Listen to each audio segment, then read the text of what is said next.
വിശദമായി നോക്കാം. കഴിഞ്ഞ വർഷത്തെ പ്രവർത്തനം വിലയിരുത്തി കുറ്റിപ്പുറം പോലീസ് സ്റ്റേഷനെ രാജ്യത്തെ 9ാമത്തെ മികച്ച സ്റ്റേഷനായി കേന്ദ്ര ആഭ്യന്തര മന്ത്രാലയം തെരഞ്ഞെടുത്തു. സംസ്ഥാനത്തെ മികച്ച 1ാമത്തെ സ്റ്റേഷനുമാണ് കുറ്റിപ്പുറം പോലീസ് സ്റ്റേഷൻ. മികച്ച ശിശു സൗഹൃദ സ്റ്റേഷൻ കൂടിയാണ് കുറ്റിപ്പുറത്തേത്. കേന്ദ്ര ആഭ്യന്തര മന്ത്രാലയം രാജ്യത്തെ പോലീസ് സ്റ്റേഷനുകളുടെ പ്രവർത്തനം വിലയിരുത്തി വർഷം തോറും നൽകുന്ന പുരസ്കാരമാണ് ഇത്. ഫെബ്രുവരി 6-ന് തിരുവനന്തപുരം പോലീസ് ട്രെയിനിംഗ് കോളേജിൽ നടക്കുന്ന ചടങ്ങിൽ മുഖ്യമന്ത്രി പിണറായി വിജയൻ കുറ്റിപ്പുറം സ്റ്റേഷൻ ഹൌസ് ഓഫീസർക്ക് പുരസ്കാരം സമ്മാനിക്കും. ക്രൈം റിപ്പോർട്ടിംഗ് മുതൽ അറസ്റ്റ് വരെയുള്ള കാര്യങ്ങളും സ്ത്രീകളുമായി ബന്ധപ്പെട്ട കേസുകൾ കൈകാര്യം ചെയ്യുന്ന രീതിയും സ്റ്റേഷനിൽ പൊതുജനങ്ങൾക്കുള്ള സൗകര്യങ്ങൾ അടക്കമുള്ളവയും പരിശോധിച്ചാണ് പുരസ്കാരം നൽകുന്നത്. ഇതുമായി ബന്ധപ്പെട്ട് ഇക്കഴിഞ്ഞ നവംബറിൽ ബന്ധപ്പെട്ട ഉദ്യോഗസ്ഥർ സ്റ്റേഷനിലെത്തി വിവരങ്ങൾ ശേഖരിച്ചിരുന്നു. മികച്ച ശിശു സൗഹൃദ സ്റ്റേഷൻ കൂടിയാണ് കുറ്റിപ്പുറത്തേത്. CI PK പത്മരാജൻ അടക്കമുള്ള കുറ്റിപ്പുറം സ്റ്റേഷനിലെ മുഴുവൻ പോലീസ് ഉദ്യോഗസ്ഥർക്കും അഭിമാനിക്കാവുന്ന നേട്ടമാണ് ഇത്. ന്യൂസ് 18 തിരൂർ. ഇടുക്കി വാഗമണിലെ പാതയോരത്ത് മാലിന്യം കുമിഞ്ഞുകൂടി. വാഗമൺ തൊടുപുഴ റോഡിന്റെ സമീപത്താണ് മാലിന്യങ്ങൾ കൂട്ടിയിട്ടിരിക്കുന്നത്. ഏലപ്പാറ പഞ്ചായത്തിന്റെ ഹരിതകർമ്മ സേനാ വിഭാഗമാണ് തരം തിരിക്കുന്നതിനായി ഇവിടെ മാലിന്യങ്ങൾ എത്തിച്ച് കൂട്ടിയിട്ടിരിക്കുന്നത്. വാഗമൺ തൊടുപുഴ പാതയോട് ചേർന്നാണ് ഏലപ്പാറ ഗ്രാമപഞ്ചായത്തിന്റെ ഹരിതകർമ്മസേനയുടെ നേതൃത്വത്തിൽ മാലിന്യങ്ങൾ തരംതിരിക്കാനായി കൂട്ടിയിട്ടിരിക്കുന്നത്. ക്ലീൻ കേരള പദ്ധതി പ്രകാരം പഞ്ചായത്തിലെ ഹരിതകർമ്മസേന ശേഖരിക്കുന്ന മാലിന്യങ്ങൾ തരംതിരിച്ച് കൊണ്ടുപോകുന്നില്ല. മാലിന്യം കൂടുന്നത് ഏറ്റവും കൂടുതൽ പ്രശ്നം പട്ടികൾ, തെരുവ് നായ ശല്യങ്ങൾ മുഴുവൻ ഇത് വലിച്ചു കയറി കൊണ്ടുപോയും റിസോർട്ടിലേക്ക് കൊണ്ടുപോകും. റിസോർട്ടുകളിലാണെങ്കിലും വീടുകളിലാണെങ്കിലും നിലവിൽ തെരുവ് നായയെ കൊണ്ട് ഭയങ്കര ശല്യമായിരിക്കുകയാണ്. കാരണം ആ നാട്ടിലെ പിള്ളേരെല്ലാം നടന്നു വരാം. ഈ വേസ്റ്റ് ഡബ് ചെയ്യുന്നത് ഈ റോഡ് സൈഡിലാണ്. അത് അവിടുന്ന് മണം കാരണം നല്ല വണ്ടി കൊണ്ട് പോലും പോകാൻ മേലാത്ത അവസ്ഥയാണ്. കുന്നുകൂടിയ മാലിന്യങ്ങളിൽ ചാറ്റൽ മഴയും മഞ്ഞുവീഴ്ചയും ഉണ്ടാവുന്നതോടെ അഴുകി ദുർഗന്ധം വമിക്കുന്നത് വിനോദസഞ്ചാരികൾക്കും നാട്ടുകാർക്കും ദുരിതമാവുകയാണ്. കാക്കയും തെരുവു നായ്ക്കളും മൃഗങ്ങളുമെല്ലാം മാലിന്യങ്ങൾ വലിച്ചിഴയ്ക്കുന്നത് മറ്റൊരു വിഷയമാണ്. ജനങ്ങൾ ഇക്കാര്യം ചൂണ്ടിക്കാട്ടിയിട്ടും ഏലപ്പാറ പഞ്ചായത്ത് അധികൃതർ യാതൊരു നടപടിയും സ്വീകരിക്കുന്നില്ലെന്നാണ് പരാതി. ന്യൂസ് 18 ഇടുക്കി. തകർന്ന റോഡിന്റെ ശോചനീയാവസ്ഥ പരിഹരിക്കണമെന്ന ആവശ്യവുമായി ഓട്ടോറിക്ഷ ഡ്രൈവറുടെ തലകുത്തി നിന്നുള്ള വേറിട്ട പ്രതിഷേധം ശ്രദ്ധേയമായി. റെയിൽവേ സ്റ്റാൻഡിലെ ഓട്ടോ ഡ്രൈവറായ പുല്ലുകുളങ്ങര സ്വദേശി ഉണ്ണി നാഗമഠമാണ് തലകുത്തി നിന്ന് പ്രതിഷേധിച്ചത്.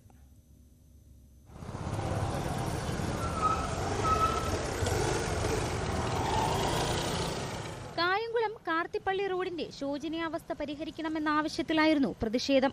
നഗരത്തെ തീരദേശവുമായി ബന്ധിപ്പിക്കുന്ന പ്രധാന റോഡ് തകർന്ന് കിടക്കാൻ തുടങ്ങിയിട്ട് മാസങ്ങളായി. പുല്ലുകുളങ്ങര മുതൽ ONO ജംഗ്ഷൻ വരെയാണ് കൂടുതൽ ദുരിതം. നൂറുകണക്കിന് വാഹനങ്ങൾ കടന്നുപോകുന്ന റോഡിൽ അപകടങ്ങൾ പതിവ് സംഭവം. ഓട്ടോറിക്ഷ പോലുള്ള വാഹനങ്ങൾക്ക് പോകാൻ കഴിയാത്ത വിധം റോഡ് നാശമായിട്ടും നടപടിയില്ലാത്തതാണ് പ്രതിഷേധവുമായി രംഗത്തിറങ്ങാൻ ഉണ്ണിയെ പ്രേരിപ്പിച്ചത്. മുഴങ്ങോടിക്കാവ് ജംഗ്ഷനിൽ നടന്ന പ്രതിഷേധം ജില്ലാ പഞ്ചായത്ത് മുൻ അംഗം അരിത ബാബു ഉദ്ഘാടനം ചെയ്തു. പ്രതിഷേധത്തിന് ഐക്യദാർഢ്യവുമായി വിവിധ സ്റ്റാൻഡുകളിലെ ഓട്ടോറിക്ഷ തൊഴിലാളികൾ എത്തിയിരുന്നു. ഷീജ റിസാഖ്, സജീർ, ബ്രഹ്മകുമാർ, വിജയകുമാർ, അനിൽലാൽ, രാജേഷ് എന്നിവർ നേതൃത്വം നൽകി. പല അപകടങ്ങളും ഇവിടെ മരണങ്ങൾ ഉൾപ്പെടെ നടന്നിട്ടുണ്ട്. ഈ കട്ടറി വീണ് ഓടി യാത്രക്കാരുടെ നടുവൊടിയുന്ന സമയത്ത് അധികാരികൾ നടുവിളക്കി നൃത്തം ചെയ്യുന്ന അവസ്ഥയും നമ്മൾ കണ്ടിട്ടുണ്ട്. അതുകൊണ്ട് ഇതിന് ശാശ്വതമായിട്ടൊരു പരിഹാരം ഞങ്ങൾ പ്രതീക്ഷിക്കുകയാണ് ഈ സമരത്തിൽ കൂടി. ന്യൂസ് 18 കായംകുളം. ആയോധന കലാ പ്രാവീണ്യവുമായി 6 കുടുംബങ്ങൾ. ഓരോ കുടുംബത്തിലെയും അച്ഛനും അമ്മയും മക്കളും വിവിധ ബെൽറ്റുകൾ നേടിയതും ശ്രദ്ധേയമായി. പോത്തൻകോട് നിന്നാണ് ഈ അപൂർവ ആയോധന കലാവിശേഷങ്ങൾ. ആയോധനകലാ പരിശീലനം നേടി ഒരുമിച്ച് ബെൽറ്റുകൾ കരസ്ഥമാക്കിയ 6 കുടുംബങ്ങൾ. Thiruvananthapuram Pothencode doctor Wilfred Shaolin kung fu physical medicine martial arts Thiruvananthapuram ജില്ലാ ടെസ്റ്റ് വിജയികളുടെ ബെൽറ്റ് വിതരണ ചടങ്ങിലായിരുന്നു ഈ കൗതുക കാഴ്ച. അച്ഛന് യെല്ലോ ബെൽറ്റ്, അമ്മയ്ക്ക് ഗ്രീൻ ബെൽറ്റ്, മകൾക്ക് യെല്ലോ. ഇത്തരത്തിൽ ബെൽറ്റുകൾ വീതം വെച്ച് നേടിയിരിക്കുകയാണ് 6ഓളം കുടുംബങ്ങളിലെ അംഗങ്ങൾ. വിവിധ മേഖലകളിൽ പ്രവർത്തിക്കുന്ന കുടുംബാംഗങ്ങൾ സമയം കണ്ടെത്തി കുങ്ഫു പരിശീലനം നടത്തിയാണ് ബെൽറ്റുകൾ കരസ്ഥമാക്കിയത്. സർക്കാർ ഉദ്യോഗസ്ഥർ മുതൽ വീട്ടമ്മമാർ വരെ ഇവരുടെ കൂട്ടത്തിലുണ്ട്. ഇവരിൽ പലരും കുട്ടികളെ കുങ്ഫു പരിശീലിപ്പിക്കാൻ വേണ്ടി എത്തിയവരാണ്. ക്രമേണ ഇവരും ഈ മാർഷൽ ആർട്സിന്റെ ഭാഗമാവുകയായിരുന്നു. ഡയബറ്റിക്കിൻ്റെതായിട്ടുള്ള സ്ട്രെസ്സും ജോയിൻറ്റിനൊക്കെ വലിയ പ്രശ്നങ്ങളാണ്. പക്ഷേ ഇത് ചെയ്തതിന് ശേഷം കഴിഞ്ഞ 2 വർഷമായിട്ട് ചെയ്യുന്നുണ്ട്. നല്ല റിലീഫാണ്. പിന്നെ നമുക്ക് തന്നെ ഈ കോൺഫിഡൻസ് ലെവൽ അതിഭയങ്കരമായിട്ട് നമുക്ക് ഉയരും. ഇപ്പം മനസ്സിന് നല്ല റിലാക്സേഷനും ഉണ്ട്. അതേപോലെ തന്നെ ശരീരത്തിൻ്റെ വേദനകളൊക്കെ കുറച്ചും കൂടെ എനർജറ്റിക് ആയിട്ടാണ് എനിക്ക് തോന്നിയത്. പ്രാക്ടീസ് ചെയ്യുമ്പോൾ നമുക്ക് അതിനനുസരിച്ച് റിലാക്സേഷൻ, ടെൻഷനിൽ നിന്നുള്ള റിലാക്സേഷൻ ഒരു 1.5 മണിക്കൂർ നമുക്കത് കിട്ടും. അതുപോലെ ഇന്നത്തെ സിറ്റുവേഷൻ അനുസരിച്ച് പെൺകുട്ടികളെ സംബന്ധിച്ച് സെൽഫ് ഡിഫെൻസും അവർക്കൊരു കോൺഫിഡൻസ് ലെവലും ഒക്കെ ഈ കുങ്ഫു വഴി അവർക്ക് സ്വയം പര്യാപ്തമാവാൻ പറ്റുന്നുണ്ട്. ആയോധന കലാപരിശീലനം പലയിടങ്ങളിലും നടക്കുന്നുണ്ടെങ്കിലും മെഡിസിനൽ മൂല്യത്തിന് പ്രാധാന്യം നൽകി ചിട്ടപ്പെടുത്തിയ ആയോധന മുറകൾ ഉൾക്കൊള്ളിച്ചുകൊണ്ടാണ് ഇവിടെ ആയോധന പരിശീലനം നടക്കുന്നത്. ഇത് നമ്മുടെ സമൂഹത്തിൽ തന്നെ വളരെയധികം ആരോഗ്യപരമായ മാറ്റങ്ങളും മാനസികമായി ശാരീരികവും മാനസികമായ ആരോഗ്യം ഉയർത്തിക്കൊണ്ടുവരുന്നതിനുള്ള മാറ്റങ്ങൾ വരുത്തുന്നതിനുള്ള ഒരു വഴിയൊരുക്കുന്ന ഒരു രീതിയായിട്ടാണ് മനസ്സിലാക്കിയിട്ടുള്ളത്. നല്ല മക്കളും കുടുംബത്തോടു കൂടി വരുമ്പോൾ അതിൻ്റെ ഒരു സന്തോഷം. ഇതിപ്പം തന്നെ വൈകിട്ട് ഞങ്ങൾ സംസാരിക്കാറുണ്ടല്ലോ, ഇപ്പം നമ്മൾ വൈകിട്ട് വന്നിട്ട് ഇന്ന് അത് ചെയ്യണ്ടേ, ആ പ്രാക്ടീസ് ചെയ്യണ്ടേ, ഈ പ്രാക്ടീസ് ചെയ്യണ്ടേ എന്നൊരു സംസാരവും ചർച്ചാ വിഷയമൊക്കെ വൈകിട്ട് നടക്കാറുണ്ട്. പോത്തൻകോട് ശാന്തിഗിരി സിദ്ധ മെഡിക്കൽ കോളേജ് ഓഡിറ്റോറിയത്തിൽ നടന്ന ചടങ്ങിന് ഗ്രാൻഡ് മാസ്റ്റർ ദിലീപ് ജി നേതൃത്വം നൽകി. ചടങ്ങിൽ 140ഓളം പേർക്കാണ് വിവിധ ബെൽറ്റുകൾ നൽകിയത്. Kung fu senior master Jayaraja CK, Arun AK, ഇവ ദിലീപ്, അരുൺ സേവ്യർ, ശിവപ്രസാദ് എന്നിവരും പങ്കെടുത്തു. തങ്ങൾ സ്വായത്തമാക്കിയ ആയോധന കലാമുറകളും വീടുകളിൽ ഇവർ നടത്തുന്ന പരിശീലന രീതികളും കുടുംബങ്ങൾ വേദിയിൽ അവതരിപ്പിച്ചതും ശ്രദ്ധേയമായി. മലപ്പുറം ചേംബർ ഓഫ് കൊമേഴ്സിന് പുതിയ ഭാരവാഹികളായി. മലപ്പുറം വുഡ്ബൈൻ ഫോളിയേജിൽ വെച്ച് നടന്ന വാർഷിക ജനറൽ ബോഡിയിലാണ് പുതിയ ഭാരവാഹികളെ തെരഞ്ഞെടുത്തത്. Doctor George Jacob president, KP Riyas Babu secretary, major Ravi Nair treasurer എന്നിവരാണ് പുതിയ ഭാരവാഹികൾ. Returning officer advocate KP Vijayarajan election നടപടികൾക്ക് നേതൃത്വം നൽകി. മഞ്ഞളാംകുഴി അലി MLA, M അബ്ദുൾ മജീദ്, മുൻ പ്രസിഡന്റുമാരായ KV അൻവർ, ഖാലിദ് പുതുശ്ശേരി, TV മുസ്തഫ, മറ്റു മെമ്പർമാർ തുടങ്ങിയവർ ചടങ്ങിന് സാക്ഷ്യം വഹിച്ചു. ഇടുക്കി രാജാക്കാടിൽ വീട് കത്തിനശിച്ചു. ഇഞ്ചനാട്ട് ചാക്കോയുടെ ഉടമസ്ഥതയിലുള്ള വീടാണ് പുലർച്ചെ കത്തിനശിച്ചത്. വീട്ടിൽ വാടകയ്ക്ക് താമസിച്ചിരുന്ന പൂക്കുളത്ത് സന്തോഷിനും ഭാര്യ ശ്രീജയ്ക്കും പൊള്ളലേറ്റു. പലഹാരങ്ങൾ ഉണ്ടാക്കി വിൽക്കുന്ന സന്തോഷ് രാവിലെ ജോലിയിൽ ഏർപ്പെട്ടിരിക്കെയായിരുന്നു അപകടം. ഉപയോഗിച്ചുകൊണ്ടിരുന്ന സിലിണ്ടറിലെ ഗ്യാസ് തീർന്നു തുടങ്ങിയതിനെ തുടർന്ന് പുതിയ സിലിണ്ടറിന്റെ അടപ്പ് തുറന്നപ്പോൾ ഗ്യാസ് ലീക്കായി കുറ്റിയിലേക്ക് തീ പടരുകയായിരുന്നു. വീട് പൂർണ്ണമായി കത്തിനശിച്ചു. തീ കെടുത്താൻ ശ്രമിക്കുന്നതിനിടയിൽ പൊള്ളലേറ്റ സന്തോഷ്, ഭാര്യ ശ്രീജ എന്നിവരെ ആശുപത്രിയിൽ പ്രവേശിപ്പിച്ചു. അതിഭയങ്കരമായ ഇരമ്പൽ ശബ്ദം കേട്ട് അടുത്ത മുറിയിലെ താമസക്കാരൻ വാതിൽ ചവിട്ടി തുറന്ന് പൊള്ളലേറ്റ സന്തോഷിനെയും ഭാര്യ ശ്രീജയെയും അടുത്ത മുറിയിൽ കിടന്നുറങ്ങുകയായിരുന്ന മകൻ സാരംഗിനെയും പുറത്തെത്തിക്കുകയായിരുന്നു. മുറ്റത്തിരുന്ന ബൈക്കും പൂർണ്ണമായി കത്തിനശിച്ചു. കുടിവെള്ള ടാങ്കും ഉരുകിയൊലിച്ചു. രാജാക്കാട് പോലീസ് മേൽ നടപടികൾ സ്വീകരിച്ചു. അടിമാലി, നെടുങ്കണ്ടം സ്റ്റേഷനുകളിലെ അഗ്നിരക്ഷാ സേനയെത്തി തീയണച്ചു. അടിമാലി നിലയത്തിൽ നമുക്ക് 4:45 കൂടുതൽ ലഭിച്ചത്. നമ്മൾ സംഭവ സ്ഥലത്ത് വരുമ്പോൾ വലിയ ഫയറായിരുന്നു. നമ്മൾ നെടുങ്കണ്ടം നിലയത്തിൽ നിന്നും സേനയുടെ സേവനം ആവശ്യപ്പെട്ടു. തുടർന്ന് വെള്ളം അടിച്ച് തീ പൂർണ്ണമായും കെടുത്തി. 4 സിലിണ്ടറുകൾ അതിൻ്റെ അകത്തുണ്ടായിരുന്നു. സിലിണ്ടറിന് ബഡ്ജ് ചെയ്ത നിലയിലായിരുന്നു. അത് സേവ് ചെയ്യാൻ പറ്റിയതുകൊണ്ട് വലിയ അപകടം നമുക്ക് ഒഴിവാക്കാൻ പറ്റി. വീട്ടുപകരണങ്ങളും വസ്ത്രങ്ങളും വിവിധ രേഖകളും പൂർണ്ണമായും നഷ്ടപ്പെട്ട അവസ്ഥയിലാണ്. സമീപത്തെ വീടിനും നാശനഷ്ടങ്ങൾ സംഭവിച്ചിട്ടുണ്ട്. ന്യൂസ് 18 ഇടുക്കി.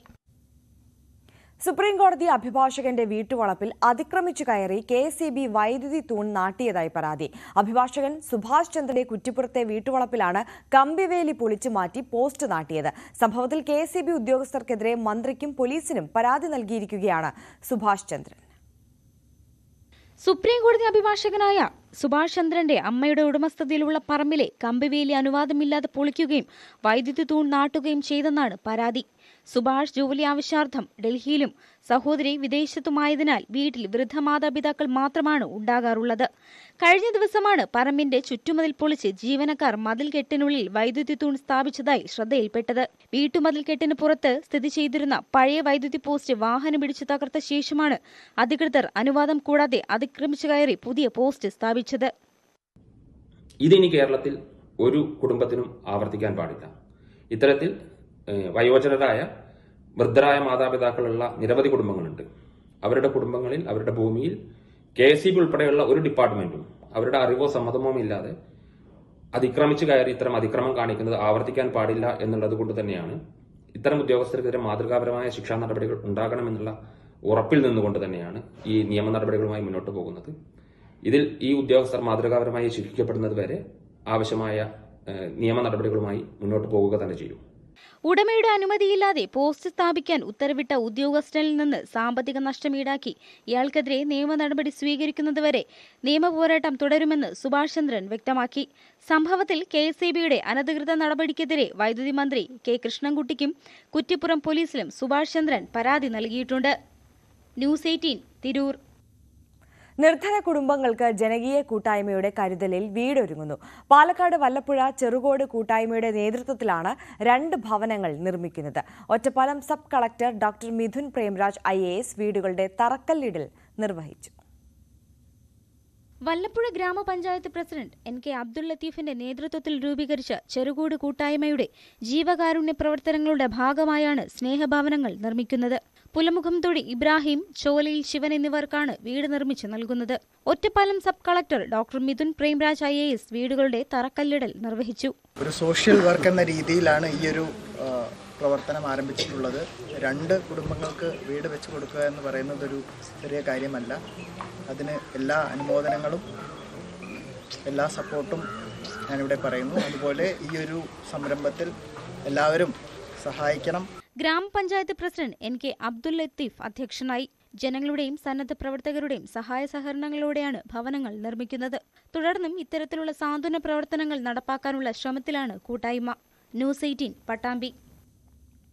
മനുഷ്യരെ പരസ്പരം അകറ്റാനും ഭിന്നിപ്പിക്കാനുമുള്ള ശ്രമങ്ങൾ ഒരു പദ്ധതിയായി നടന്നുകൊണ്ടിരിക്കുന്ന കാലത്ത് ഒത്തുചേരലുകളും പൊതു ഇടങ്ങളും സൃഷ്ടിക്കുക എന്നത് പ്രധാനമാണെന്ന് മന്ത്രി MB രാജേഷ്. പരുതൂർ ലൈബ്രറിയുടെ പ്ലാറ്റിനം ജൂബിലി ആഘോഷങ്ങളുടെ സമാപനം ഉദ്ഘാടനം ചെയ്യുകയായിരുന്നു അദ്ദേഹം. പരുതൂർ ലൈബ്രറി ആൻഡ് റിക്രിയേഷൻ സെന്ററിന്റെ കഴിഞ്ഞ 1 വർഷക്കാലമായി നടത്തിവന്നിരുന്ന പ്ലാറ്റിനം ജൂബിലി ആഘോഷങ്ങൾക്ക് സമാപനമായി. ലൈബ്രറി മുറ്റത്ത് നടന്ന സാംസ്കാരിക സന്ധ്യയോടെയായിരുന്നു സമാപനാഘോഷങ്ങൾക്ക് തുടക്കം. 3 ദിവസങ്ങളായി നടന്ന പരിപാടിയിൽ നാടകങ്ങൾ, കലാപരിപാടികൾ, നൃത്തനൃത്യങ്ങൾ, സംഗീത പരിപാടികൾ എന്നിവയും സാഹിത്യ സാംസ്കാരിക പരിപാടികളും അരങ്ങേറി. സമാപന പൊതുസമ്മേളനം തദ്ദേശ സ്വയംഭരണ വകുപ്പ് മന്ത്രി MB രാജേഷ് ഉദ്ഘാടനം ചെയ്തു. സംസ്കാരം എന്ന് പറഞ്ഞാൽ ആത്യന്തികമായി വളരെ ലളിതമായി ഒറ്റ വാചകത്തിൽ പറയാം, മനുഷ്യനെ കൂടുതൽ മെച്ചപ്പെട്ട മനുഷ്യരാക്കി മാറ്റാനുള്ള പ്രവർത്തനമാണ് സംസ്കാരം എന്നത്. മനുഷ്യൻ എന്ന വിശേഷണത്തിന് മനുഷ്യരെ അർഹമാക്കുന്നത് മനുഷ്യപ്പറ്റ. എല്ലാവർക്കും ഒരേപോലെ അത് ഉണ്ടാവണമെന്നില്ല. അത് മനുഷ്യരിൽ വളർത്താൻ നടത്തുന്ന പ്രവർത്തനമാണ് സാംസ്കാരിക പ്രവർത്തനം. വായനശാല പ്രസിഡന്റ് TR വിശ്വനാഥൻ അധ്യക്ഷത വഹിച്ചു. Secretary P Sudheer, VK Chandran, Shyma Unnikrishnan, P Srinivasan, T Sathyanathan, T Sudhakaran, AP Sasi തുടങ്ങിയവർ സംസാരിച്ചു. ചടങ്ങിൽ സൂഫി സംഗീത സന്ധ്യയും വിവിധ മേഖലകളിൽ മികവ് നേടിയ വ്യക്തികളെയും വായനശാല മുൻ പ്രവർത്തകരെയും ആദരിച്ചു. ന്യൂസ് 18 പട്ടാമ്പി. ഭാരത് യൂത്ത് ക്ലബിന്റെ നേതൃത്വത്തിൽ കൂറ്റനാട് മീറ്റ് ദി ലെജൻഡ് പരിപാടി സംഘടിപ്പിച്ചു. നാരി ശക്തി പുരസ്കാര ജേതാവ് ക്യാപ്റ്റൻ രാധിക മേനോൻ കുട്ടികളുമായി സംവദിച്ചു. നാഗലശ്ശേരി സർവീസ് സഹകരണ ബാങ്ക് ഹാളിലാണ് ഭാരത് യൂത്ത് ക്ലബിന്റെ നേതൃത്വത്തിൽ മീറ്റ് ദ ലെജൻഡ് പരിപാടിയുടെ 5ാമത്തെ സംവാദ പരിപാടി സംഘടിപ്പിച്ചത്. ഇന്ത്യയുടെ ആദ്യ മർച്ചന്റ് നേവി വനിതാ ക്യാപ്റ്റനും നാരിശക്തി പുരസ്കാര ജേതാവും ഇന്റർനാഷണൽ മാരിടൈം ഓർഗനൈസേഷന്റെ എക്സെപ്ഷണൽ ബ്രേവറി അവാർഡ് നേടിയ ലോകത്തിലെ ആദ്യ വനിതയുമായ ക്യാപ്റ്റൻ രാധിക മേനോൻ പരിപാടിയിൽ വിദ്യാർത്ഥികളുമായി സംവദിച്ചു. കഠിനാധ്വാനം മാത്രമാണ് വിജയത്തിലേക്കുള്ള വഴിയെന്ന് രാധിക മേനോൻ പറഞ്ഞു. ജീവിതത്തിൽ ഒരു ചിട്ടയായ ശീലം വളർത്തിയെടുക്കാൻ വിദ്യാർത്ഥികൾ ശ്രദ്ധിക്കണമെന്നും അവർ കൂട്ടിച്ചേർത്തു. Student phase is the best phase in your life. നിങ്ങളുടെ ലൈഫിലെ ഏറ്റവും ഇമ്പോർട്ടന്റ് ഫേസ് ഇതാണ്. നിങ്ങൾക്ക് ഒരു റെസ്പോൺസിബിലിറ്റി ഇല്ല. നിങ്ങളുടെ മാതാപിതാക്കൾ നിങ്ങളുടെ എല്ലാ കാര്യങ്ങളും ചെയ്തു തരും. There is people like teachers നിങ്ങളെ ഗൈഡ് ചെയ്യാനുള്ള നിങ്ങൾക്ക് എല്ലാ ഫെസിലിറ്റീസും ഉണ്ട് ഈ സമയത്ത്. പക്ഷെ കുറച്ചൊരു സ്ട്രെസ് സ്റ്റുഡൻസ് ഫീൽ ചെയ്യണത് എവിടെയാന്ന് വെച്ചാൽ അവർക്ക് കണ്ടമാനം പഠിക്കാനുണ്ടല്ലോ, ഞങ്ങൾക്ക് ഫ്രീ ആയിട്ട് നടക്കാൻ സമയം കിട്ടുന്നില്ലല്ലോ എന്നുള്ളൊരു ചിന്ത നിങ്ങൾക്ക് ഇപ്പോൾ ഉണ്ടാവും ഈ സ്റ്റേജിൽ. ദാറ്റ് ഇസ് ബിക്കോസ് ഈ സ്റ്റേജിൽ എല്ലാ പിള്ളേർക്കും ഉണ്ടാവുന്നതാണ്. ഡിസിപ്ലിൻ എന്ന് വെച്ചാൽ ജീവിതത്തിൽ ഒരു ചിട്ട ഉണ്ടായിരിക്കണം. ഓക്കെ, ജീവിതത്തിൽ ഒരു ചിട്ട ഉണ്ടായിരിക്കണം. അത് സ്റ്റുഡന്റ് ആയാലും ഈ ഫേസിൽ കുട്ടിക്കാലത്ത് അത് കൾട്ടിവേറ്റ് ചെയ്ത് കൊണ്ടുവരുന്നത് നിങ്ങളുടെ മാതാപിതാക്കളെ നിങ്ങളോട് പറയുന്ന അത് ചെയ്യേണ്ട ഇത് ചെയ്യേണ്ട എന്നൊക്കെ പറയുന്നത് just to discipline you and you should be able to manage your time.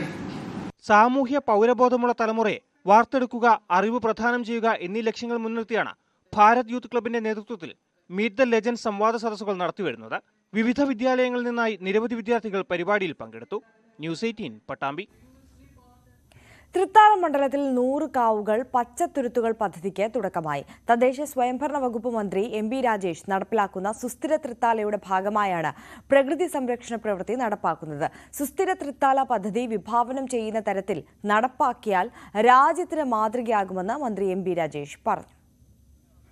സുസ്ഥിര തൃത്താല പദ്ധതിയുടെ ഭാഗമായിട്ടാണ് പ്രകൃതി സംരക്ഷണം ലക്ഷ്യമിട്ട് തൃത്താല നിയോജക മണ്ഡലത്തിൽ 100 കാവുകൾ പച്ചത്തുരുത്തുകൾ എന്ന സമഗ്ര സംയോജിത ഹരിത പദ്ധതി നടപ്പാക്കുന്നത്. പദ്ധതിയുടെ ഉദ്ഘാടനം തിരുമിറ്റക്കോട്, ചാത്തന്നൂർ, കക്കാട് മനയുടെ പരിസരത്ത് വൃക്ഷത്തൈ നട്ട് തദ്ദേശ സ്വയംഭരണ വകുപ്പ് മന്ത്രി എം ബി രാജേഷ് നിർവഹിച്ചു. കാവുകളുടെയും പച്ചത്തുരുത്തുകളുടെയും സംരക്ഷണം പ്രധാനമാണ്. കുട്ടികളിലൂടെ വേണം മുതിർന്നവരെ ബോധവൽക്കരിക്കാൻ. ഭൂഗർഭ ജലവിധാനം സെമി ക്രിട്ടിക്കലായ മണ്ഡലത്തിൽ ദീർഘകാല പ്രവർത്തനത്തിലൂടെ മാത്രമേ ഭൂഗർഭ ജലവിധാനത്തിൽ ഒരു മാറ്റമുണ്ടാക്കാൻ സാധിക്കൂവെന്നും മന്ത്രി പറഞ്ഞു. രാജ്യത്തിന് തന്നെ മാതൃകയാവാൻ പൊട്ടൻഷ്യലുള്ള ഒരു പദ്ധതിയാണ്. ഒറ്റ കാര്യമേ വേണ്ടൂ, ജനങ്ങളാകെ ഇത് ഏറ്റെടുക്കണം. ഒരു ജനങ്ങളുടെ മൂവ്മെന്റ് ആയിട്ട് ഇത് വരണം. സുസ്ഥിര തൃത്താലയ്ക്ക് ഇതുവരെ ഉണ്ടായ ഒരു പരിമിതി ഞാൻ അതുകൂടി പറയണല്ലോ. കേമാണെന്ന് മാത്രം ഞാൻ പറഞ്ഞാൽ പോരാ. പരിമിതി ഇത് പ്രധാനമായിട്ടും ഉദ്യോഗസ്ഥ പരിപാടി മാത്രമായിട്ട് നിന്നു. ജനപ്രതിനിധികളുടെ നേതൃത്വത്തിലേക്ക് അത് വളർന്നിരുന്നില്ല എന്നതാണ്. ഞാൻ വിചാരിക്കുന്നു ഇതോടുകൂടി അത്തരമൊരു വളർച്ച സാധ്യമാവുമെന്നാണ് ഞാൻ പ്രതീക്ഷിക്കുന്നത്. ഈ പരിപാടിയോടുകൂടി ഇതിലെ ജനപങ്കാളിത്തം. പദ്ധതിയുടെ ഭാഗമായി തൃത്താല മണ്ഡലത്തിലെ കാവുകൾ സംരക്ഷിക്കുന്നതിനുള്ള പ്രവർത്തനങ്ങൾക്കും തുടക്കമായി. വിദ്യാർത്ഥികൾ, സന്നദ്ധ പ്രവർത്തകർ, ജനപ്രതിനിധികൾ എന്നിവരുടെ സഹകരണത്തോടെ പദ്ധതി നടപ്പാക്കാനാണ് ഉദ്ദേശിക്കുന്നത്. ന്യൂസ് 18 പട്ടാമ്പി. കയർ മേഖലയിൽ പുതിയ തൊഴിൽ സംരംഭങ്ങൾക്ക് തുടക്കമിട്ട് കോഴിക്കോട് കൊയിലാണ്ടി കുറുവങ്ങാട് കയർ വ്യവസായ സഹകരണ സംഘം. സ്ത്രീ തൊഴിലാളികൾക്ക് നാഷണൽ കയർ റിസർച്ച് ആൻഡ് മാനേജ്മെന്റ് ഇൻസ്റ്റിറ്റ്യൂട്ടിന്റെ സഹകരണത്തോടെ ആകർഷകമായ ചവിട്ടികൾ നിർമ്മിക്കുന്നതിനും വിപണനം കണ്ടെത്തുന്നതിനുമുള്ള പരിശീലനം ഇവിടെ ആരംഭിച്ചു. കുറുവങ്ങാട് കയർ വ്യവസായ സഹകരണ സംഘത്തിലെ തെരഞ്ഞെടുത്ത 10 വനിതകൾക്കാണ് ആദ്യഘട്ടത്തിൽ 5 തരത്തിലുള്ള ആകർഷകമായ ചവിട്ടികൾ നിർമ്മിക്കുന്നതിന് പരിശീലനം നൽകുന്നത്. ഓട്ടോമാറ്റിക് സ്പിന്നിംഗ് മെഷീൻ ഉപയോഗിച്ചാണ് നിർമ്മാണം. ആകർഷകവും നിറമങ്ങാത്തതുമായ കളറുകളിൽ മുക്കി ഫ്രെയിമിന്റെയും തറയുടെയും സഹായത്തോടെയാണ് കമ്പി കാർപ്പറ്റ്, റൗണ്ട് മാറ്റ് തുടങ്ങിയവ നിർമ്മിക്കാൻ പരിശീലിപ്പിക്കുന്നത്. കൂടുതൽ ഡിസൈനിങ് ഒക്കെ ആ ഒരു ഇൻഡസ്ട്രിയിലുള്ള ആൾക്കാർ വരികയാണെങ്കിൽ ക്രാഫ്റ്റിൽ ഇനിയും കൂടുതൽ ഇത് ഒരുപാട് പൊട്ടൻഷ്യലുള്ള ക്രാഫ്റ്റാണ്. അപ്പോൾ ഇനിയും പുതിയ പ്രൊഡക്ട്സും പുതിയ ഫോമും പിന്നെ മാർക്കറ്റായാലും കുറച്ചും കൂടിയൊക്കെ നല്ല പൊട്ടൻഷ്യലുള്ള ക്രാഫ്റ്റ് ആയതുകൊണ്ടും നാച്ചുറൽ ഫൈബേഴ്സിനൊക്കെ ഇപ്പോൾ വളരെയധികം എല്ലാവരും ഉപയോഗിക്കാനും ഒക്കെ പറയുന്ന സമയമാണ്. സസ്റ്റൈനബിലിറ്റിക്ക് ഒരുപാട് ഇമ്പോർട്ടൻസ് ഉണ്ട്. അപ്പോൾ ഇങ്ങനൊരു ക്രാഫ്റ്റ് നമ്മൾ മുന്നോട്ട് കൊണ്ടുവരികയാണെങ്കിൽ ഉറപ്പായിട്ടും വിജയിക്കും. 70 തൊഴിലാളികളാണ് സംഘത്തിൽ നിലവിലുള്ളത്. വൈവിധ്യവൽക്കരണത്തിലൂടെ തൊഴിലാളികൾക്ക് കൂടുതൽ വരുമാനം കണ്ടെത്താനുള്ള ശ്രമമാണ് നടക്കുന്നത്.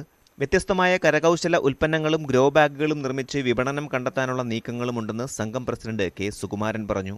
തൊഴിലാളികൾക്കും നല്ല സാറ്റിസ്ഫാക്ഷനാണ് ഈ ഇപ്പോൾ വന്നത്. നേരത്തെ ഇവർ ചെയ്തിട്ടുണ്ടെങ്കിലും അതിൽ നിന്ന് കുറേ കൂടി മെച്ചപ്പെട്ട ട്രെയിനിങ് ആണെന്നാണ് തൊഴിലാളികളുടെ അഭിപ്രായം.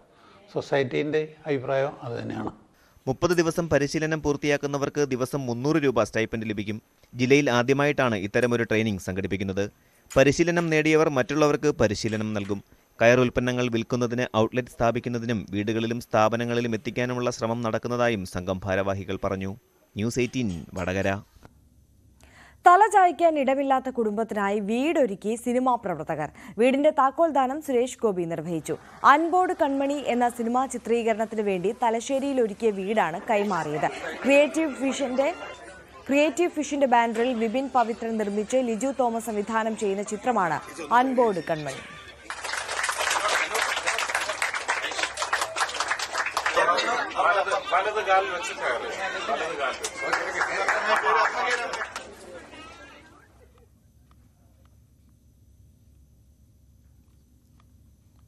മികച്ച പരസ്യ ചിത്രത്തിനുള്ള പുരസ്കാരം അനീഷ് ജെ കരിനാടിന്. കോണ്ടാക്ട് ടെലിവിഷൻ സംഘടനയും കേരള ചലച്ചിത്ര അക്കാദമിയും ചേർന്നാണ് പുരസ്കാരം സമ്മാനിച്ചത്. അനീഷ് സംവിധാനം ചെയ്ത സെറ എന്ന ചിത്രത്തിനാണ് പുരസ്കാരം.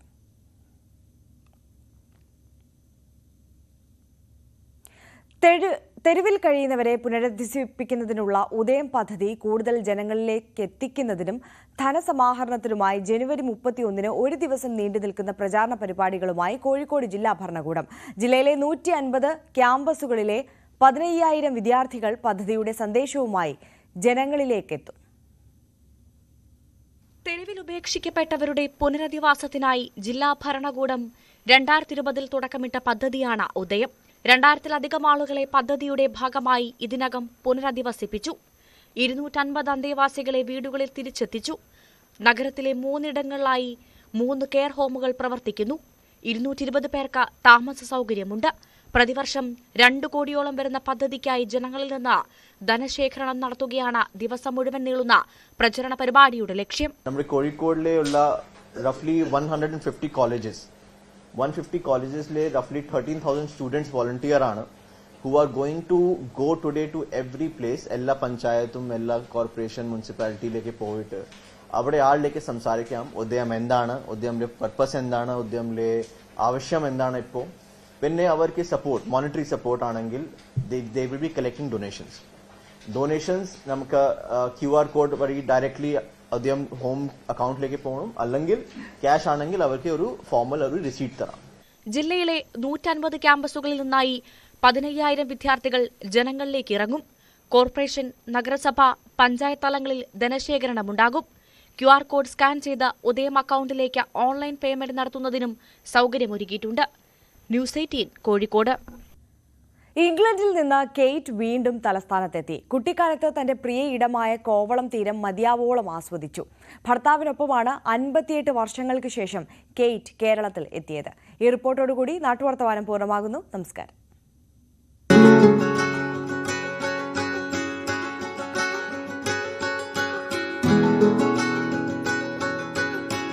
58 വർഷം മുമ്പ് കോവളം തീരത്ത് മണ്ണുരുട്ടിക്കളിച്ച കെയ്റ്റ് അതേ തീരത്ത് വീണ്ടുമെത്തി.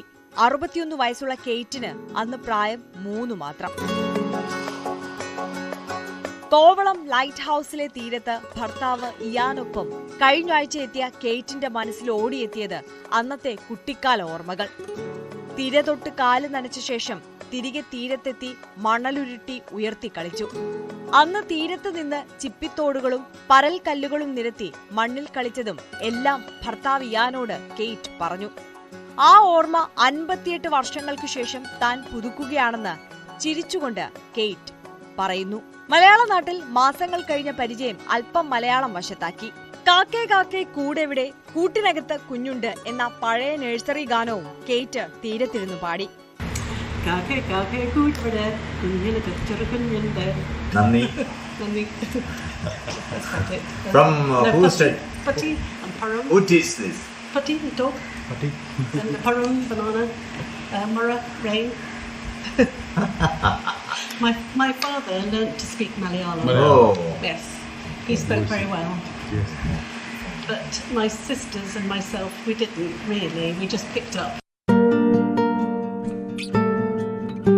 കണ്ണമൂലയിൽ ഒരിടത്ത് ദൈവികശാസ്ത്രം പഠിപ്പിക്കുന്ന അധ്യാപകനായി അച്ഛൻ ഐവർ ഡേവിസിന് ജോലി ലഭിച്ചിരുന്നു. അതനുസരിച്ചായിരുന്നു ഇന്ത്യയിലെത്തിയത്. തുടർന്ന് തിരുവനന്തപുരം കണ്ണമൂലയിൽ താമസമാക്കി. തനിക്ക് 3 വയസ്സുള്ളപ്പോഴായിരുന്നു കുടുംബത്തോടൊപ്പം ഇവിടെ വന്നത്. ഇംഗ്ലണ്ടിൽ നിന്ന് കപ്പലിൽ സ്വേസ് കനാൽ വഴി പഴയ ബോംബെയിലും തുടർന്ന് അവിടെ നിന്ന് കൽക്കരി തീവണ്ടിയിൽ തിരുവനന്തപുരത്തുമെത്തി. ഇന്ന് വിമാനത്തിലാണ് പോയിവരവ്.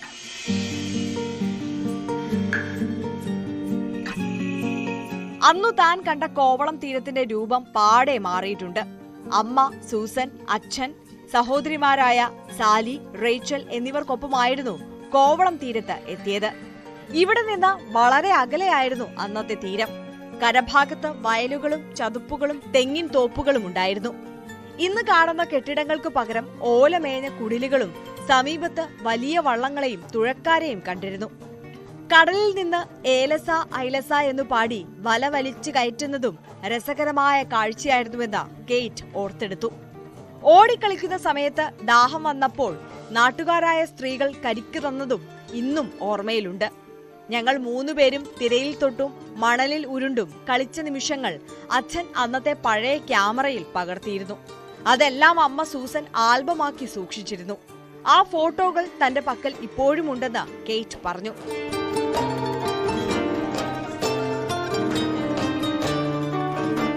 എന്ത് മനോഹര തീരമായിരുന്നു അന്നത്തെ കോവളം.